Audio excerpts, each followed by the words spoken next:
শামসুজ্জামান মজুমদার, আপনার কাছ থেকে যদি এই বিষয়টি একটু প্রথমেই জানতে চাই যে তত্ত্বাবধায়ক সরকারের ভূমিকা পালন করবার কথা আপনারা আজকে বলে গেছেন প্রধান উপদেষ্টার কাছে বর্তমান সরকারকে, সেটি কি প্রক্রিয়ায় হবে, কিভাবে হবে, সেই বিষয়ে কি কোনো রকম পরামর্শ, সেই বিষয়ে কোনো ধরনের কথা কি আসলে জানিয়েছেন কিনা মাননীয় প্রধান উপদেষ্টাকে? আপনাকে ধন্যবাদ। আর আমার বেশ কয়েকজন প্রিয় সহযোগী আজকে আলোচক হিসেবে উপস্থিত আছেন, তাদের শুভেচ্ছা। আর যারা এই অনুষ্ঠান বিভিন্নভাবে বিভিন্ন মাধ্যমে দেখছেন, শুভেচ্ছা অভিনন্দন থাকবে। আমাদের একটি প্রতিনিধি দল মহাসচিবের নেতৃত্বে প্রধান উপদেষ্টা এবং অন্যান্য উপদেষ্টার সঙ্গে সাক্ষাৎ করেছে। নানান বিষয়ে আলোচনা হয়েছে, তবে যেটুকু প্রচার মাধ্যমে আসার সেটা আমরা প্রচার মাধ্যমে দেখেছি। আলোচনা অত্যন্ত সফল এবং ফলপ্রসূ হয়েছে।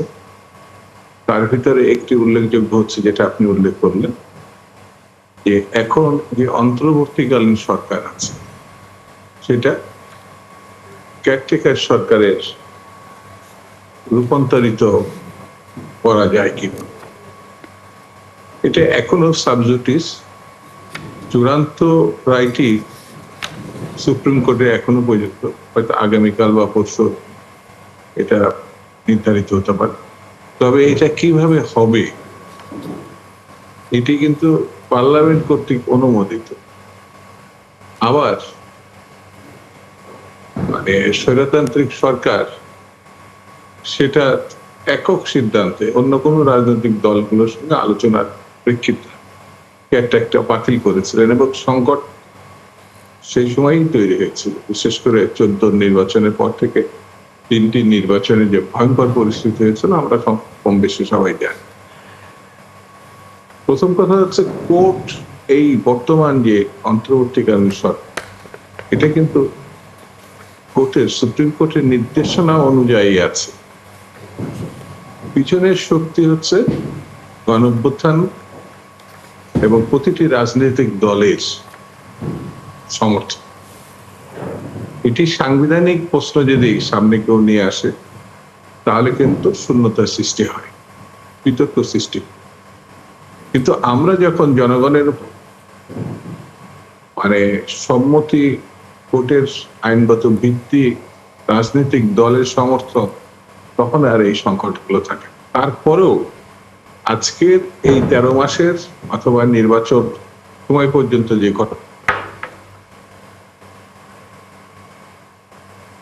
পার্লামেন্ট আসলে পার্লামেন্টের কিফাই বা অনুমোদনের প্রসঙ্গ থেকে যাবে, এবং এর আগেও যেসব ক্রাইসিসে পার্লামেন্ট, পরবর্তী পার্লামেন্ট সেটা করেছে। সেটা আমার কাছে মনে হয়েছে এটি এখন আলোচনা হতে পারে, কিন্তু খুব বড় ধরনের কোনো ঘটনা বলে আমার কাছে মনে হয়। সভ্য জাতি হিসাবে অতীত ঘটনাবলী পর্যালোচনা পূর্ব আন্দোলনের শক্তি হিসাবে আমার মনে হয় যে কোর্টের যদি বিবেচনা আসে তাহলে রাজনৈতিক দলগুলো বা সরকার বসে সেটি এই মুহূর্তে কিভাবে করবে সেটা আলোচনা আছেন আমাদের সাথে যেহেতু ফয়েজ আহমেদ, আপনার কাছে জানতে চাই, মানে সরকারের যেহেতু অংশ আপনি, যেহেতু আজকের এই বৈঠকটি হয়েছে মাননীয় প্রধান উপদেষ্টার সাথে, প্রধান উপদেষ্টা সেখানে তার এই প্রস্তাবের প্রেক্ষিতে কি ধরনের প্রতিক্রিয়া দেখিয়েছেন? জি, আপনাকে ধন্যবাদ। আমি একটু এভাবে বলি, মনে হয় একটু মিসকমিউনিকেশন বা অনেক জায়গায় সংবাদ উপস্থাপনের ক্ষেত্রে বা বিএনপি প্রতিনিধি দল বাহিরে এসে বক্তব্য যেভাবে দিয়েছে সেটা কেউ কেউ বুঝতে খানিকটা হয়তো ভুল হয়েছে। এইটা হচ্ছে এই সরকারকে তত্ত্বাবধায়ক সরকারের রূপান্তরের কোনো প্রস্তাব আসলে দেওয়া হয়নি। যে আলোচনাটি হয়েছে সেটা হচ্ছে যে আপনি জানেন যে আগামী ফেব্রুয়ারির প্রথমার্ধেই আগামী সাধারণ নির্বাচন অনুষ্ঠিত হওয়ার কথা রয়েছে। সেই নির্বাচনকে সামনে রেখে খুব স্বাভাবিক কারণে প্রশাসন সহ নানান জায়গায় নানান ধরনের রদবদল যেটা করতে হয়, খুবই নিয়মতান্ত্রিক একটা ব্যাপার আমরা দেখে আসছি। সেই জায়গাগুলি নিশ্চিত করা, সেই জায়গা থেকে বিএনপির যেই কথা, যে আহ্বান, সেটা হচ্ছে তাহলে সরকার এই সময়টাকে নির্বাচনকালীন যে সময়, আইডিয়ালি সেই সময় তো একটা ইন্টারিম বা তত্ত্বাবধায়ক সরকার বা নির্বাচনকালীন সরকার এরকম একটা থাকার কথা ছিল, যেটা আমরা দেখেছি যে গত 17 বছরে বা 16 বছর 10 বছরে বিশেষ করে এটা তুলে দেওয়া হয়েছে। ওই জায়গাটাই সরকারকে আহ্বান জানিয়েছে সরকার যেন তত্ত্বাবধায়ক সরকারের ভূমিকায় কাজ করে। খেয়াল করবেন আপনি, এটা কিন্তু এই সরকারকে তত্ত্বাবধায়ক সরকারের রূপান্তরের কোনো প্রশ্ন নয়। সেটা একটা আইনি, যেটা দুদুভাই মেনশন করছিলেন যে আদালতের বিষয় তত্ত্বাবধায়ক সরকারের রূপান্তর, সেটা কিভাবে গঠন হবে সেই যা অন্য প্রক্রিয়া, সেটা না। এটা হচ্ছে এই সরকারটাই যেন নির্বাচনকালীন সরকার বা তত্ত্বাবধায়ক সরকারের ভূমিকায় অবতীর্ণ হয়। এই সরকারই যেন নির্বাচনের যে সংক্রান্ত বিষয় আশয়গুলি আছে, যেগুলিতে নির্বাচন কমিশনের সঙ্গে সমন্বয়ের ব্যাপার থাকে, জনপ্রশাসন এবং স্বরাষ্ট্র মন্ত্রণালয়, সেখানে বেশ কিছু গুরুত্বপূর্ণ রদবদল সহ নানান কিছু থাকে, এই জায়গাটা যেন ওই ভূমিকাটা রাখে, সেজন্য বলা হয়েছে। একই সঙ্গে বিএনপির পক্ষ থেকে বলা হয়েছে যে আপনি খেয়াল করবেন যে নানান সময়ে এই আলাপটা আসে যে এই সরকার যে অ্যাডমিনিস্ট্রেশন নিয়ে কাজ শুরু করেছে, খুব স্বাভাবিক কারণে সেই অ্যাডমিনিস্ট্রেশনের সব মানুষকে ফেলে দিয়ে তো আর কাজ শুরু করা সম্ভব হয়নি। সেটা আপনি সিভিল অ্যাডমিনিস্ট্রেশন বলেন বা আমাদের ল এনফোর্সমেন্ট এজেন্সি বলেন, সব জায়গাতেই, বা ইলেকশন কমিশন বলেন, সেই জায়গাতেও।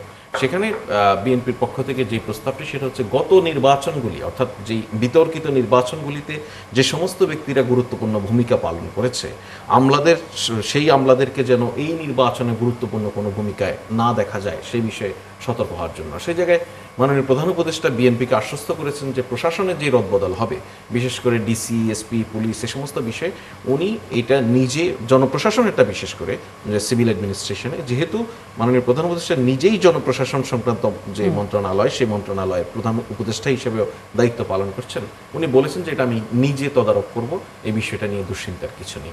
ওই জায়গাটাই এটা, মানে এরকম না যে এই সরকারের ধরন পাল্টে যাচ্ছে, পাল্টে গিয়ে সেটার নাম চেঞ্জ হচ্ছে, আরেকটা সরকার আসছে, এরকম কিছু নয়। এই সরকারটাই যেন নির্বাচনকালীন সরকার বা তত্ত্বাবধায়ক সরকারের মতো ভূমিকা অবতীর্ণ হতে পারে, সেই বিষয়ে আলাপ আলোচনা হয়েছে। এবং আলোচনা দুদুভাই যেটা বলছেন, অত্যন্ত সৌহার্দ্যপূর্ণ পরিবেশে খুবই ফলপ্রসূ আলোচনা হয়েছে, যেটা আমাদের আগামী নির্বাচনটা সুষ্ঠু এবং শান্তিপূর্ণ করার জন্য খুবই গুরুত্বপূর্ণ আসলে। একই সাথে বিএনপির পক্ষ থেকে দলীয় যেই উপদেষ্টারা আছেন এখন এই সরকারের ভেতরে, তাদের বিষয়টা দলীয় উপদেষ্টা বলে কিছু বলেননি ওনারা, যদি দলীয় কোনো ব্যক্তি থাকে সরকারের মধ্যে, সেই বিষয়ে উপদেষ্টা আসলে সেটা দলীয়, প্রথম কথা হচ্ছে এখানে কোনো দলীয় উপদেষ্টা তো নেই। তো সরকারের পজিশন হচ্ছে উপদেষ্টা পরিষদের মধ্যে থেকে কেউ যদি দলীয় রাজনীতিতে সম্পৃক্ত হতে চান, সেটা খুবই ওয়েলকাম। একজন দেখুন, জনাব নাহিদ ইসলাম কিন্তু দলীয় রাজনীতিতে সম্পৃক্ত হওয়ার প্রয়াসে উনি কিন্তু উপদেষ্টা পরিষদ থেকে বেরিয়ে গেছেন। একইভাবে এই উপদেষ্টা পরিষদের কোনো ব্যক্তি যদি, কোনো সদস্য যদি আগামী নির্বাচনে অংশ নিতে চান অথবা দলীয় রাজনীতিতে অংশ নিতে চান, সেক্ষেত্রে উনি উপদেষ্টা পরিষদ থেকে বেরিয়ে, এটা সরকারেরই পজিশন। আমার ধারণা বা আমার যেটা আন্ডারস্ট্যান্ডিং, সেটা হচ্ছে বিএনপির যে কল, সেটা হচ্ছে ওই যে দলীয় সরকারের সময়, অর্থাৎ আওয়ামী লীগের সময় যেই মানুষগুলি সুনির্দিষ্টভাবে দলীয় এজেন্ডা বাস্তবায়নের ক্ষেত্রে ভূমিকা রেখেছে, সেই মানুষগুলি যেন দায়িত্ব পালন করতে না পারেনি, তাদেরকে বিরত রাখা। আর উপদেষ্টা পরিষদের তো আগে থেকেই পরিষ্কার যে কেউ যদি ইলেকশন করে, এনিবডি, আমরা মানে মুখে বলি আর না বলি, আমরা যেটাকে মিন করি সেটা হচ্ছে যে দুজন উপদেষ্টা অভ্যুত্থানের একদম সরাসরি প্রত্যক্ষ নেতৃত্ব থেকে উঠে এসেছেন, অর্থাৎ উপদেষ্টা জনাব মাহফুজ আলম এবং জনাব আসিফ সজীব ভুইয়া, এই দুজনের বিষয়ে বলা হয়।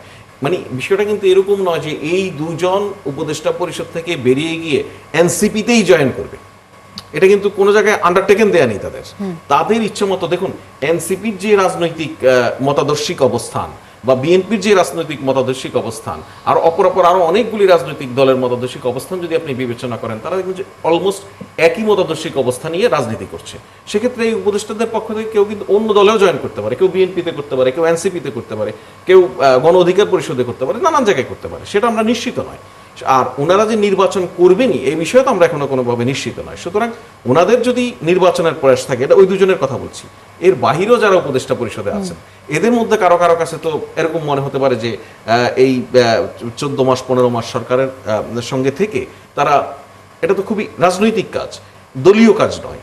রাজনৈতিক কাজ থেকে যদি কেউ দলীয় কাজে উদ্বুদ্ধ হয়ে থাকেন, উনিও গিয়ে কিন্তু দলে জয়েন করে নির্বাচন করতে পারেন বা রাজনীতির সঙ্গে যুক্ত হতে পারেন। কিন্তু কন্ডিশন হচ্ছে, সরকারের আইডিয়াল পজিশন হচ্ছে, কেউ যদি এই প্রক্রিয়ায় যুক্ত হতে চান, তিনি সরকারের সঙ্গে আর থাকবেন না। আশা করি এটা নিশ্চিত হবে। কেউ যদি নির্বাচনে অংশ নিতে চান অথবা দলীয় রাজনীতিতে অংশ নিতে চান, তিনি সরকারের সঙ্গে হয়তো কন্টিনিউ করবেন না। এটা অ্যাটলিস্ট নির্বাচনের তফসিল ঘোষণার আগে তাদেরকে সরে দাঁড়াতে হবে। আপনার এই কথায় কতটা আশ্বস্ত হলেন শামসুজ্জামান দুদু, আপনি যেহেতু আছেন আমাদের সাথে? আমরা বিরতিতে যাওয়ার আগে আসলে এই ছোট করে মন্তব্যটা নিয়ে আমরা বিরতিতে যেতে চাই। এটা ঠিক আশ্বস্ত হওয়ার বিষয় না। সরকারের এতদিনে যে কার্যক্রম 13 মাসের, কিছু কিছু ক্ষেত্রে কিছু অসঙ্গতি আছে, কিন্তু আমরা সেই অসঙ্গতিটাকে বড় করে দেখতে চাই না। এই সরকারের পিছনে যে শক্তি, সেগুলো রাজনৈতিক দল বা গণ অভ্যুত্থানের প্রেরণা, সেই বিবেচনায় আমরা এটা করেছি। যেমন 2 জন ছাত্র প্রতিনিধি এখানে আছে যারা গণ অভ্যুত্থানের নেতৃত্ব দিয়েছে, তাদের কিন্তু একজন স্পষ্ট করে বলেছেন তারা যথাসময়ে তিনি পদত্যাগ করবেন, স্থানীয় সরকারের সম্ভবত আছে তো, এবং তিনি তখন নির্বাচনের প্রস্তুতি। তো আমার কাছে মনে হয়েছে যে নির্বাচন খুব সন্নিকটে। যদি কেউ, শুধু ছাত্র প্রতিনিধি না, অন্য কেউ যদি মনে করে যে কোনো নির্বাচন সংক্রান্ত ব্যাপারে তারা সিদ্ধান্ত নেবে, তাহলে এত গড়িমসি করার তো দরকার নাই।